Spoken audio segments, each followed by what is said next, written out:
আসসালামু আলাইকুম। রোকসানা আঞ্জুমান নিকোল, যিনি বর্তমানে আপনার যমুনা টেলিভিশনের টক শোতে আমরা দেখতে পাই। সে হচ্ছে আরকি তার রিসেন্ট ভিডিওগুলো দেখলাম। দেখার পর তাকে নিয়ে অনেক স্টাডি করলাম। সে হচ্ছে একজন রয়ের এজেন্ট। সে আপনার ৫ই আগস্ট এর আগে আপনার তার নামগন্ধ কেউ ছিল না। ৫ই আগস্টের পর তার কিছু ভিডিওতে হচ্ছে আপনার উম উনি অনেক পপুলার হয় এবং পপুলার হওয়ার পর হচ্ছে আপনার অনেক টাকা ইনকাম করে। উনি হচ্ছে কি একজন রয়ের এজেন্ট।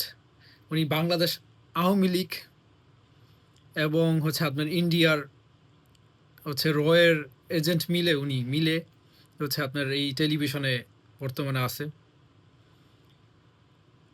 উনার নিককে নিয়ে আমি যতটুকু রিসার্চ করে বুঝতে পারলাম, উনি হচ্ছে আর কি আপনার টাকার বিনিময়ে এই সাংবাদিকতা করে। উনি কখনো মানুষের পক্ষে কথা বলে না।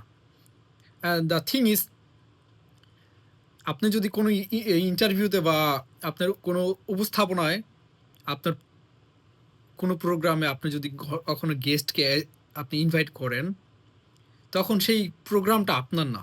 সেটা আপনার পুরা সারা বাংলাদেশ আমাদের ১৮ কোটি বা ২০ কোটি মানুষ যখন এইটা প্রোগ্রামটা দেখে, তখন এই প্রোগ্রামটা হয়ে যায় ২০ কোটি মানুষের বা ১৮ কোটি মানুষের। সেই প্রোগ্রামটা কখনো ওনার আপনি হতে পারেন না বা ওই টিভি চ্যানেল হতে পারে না।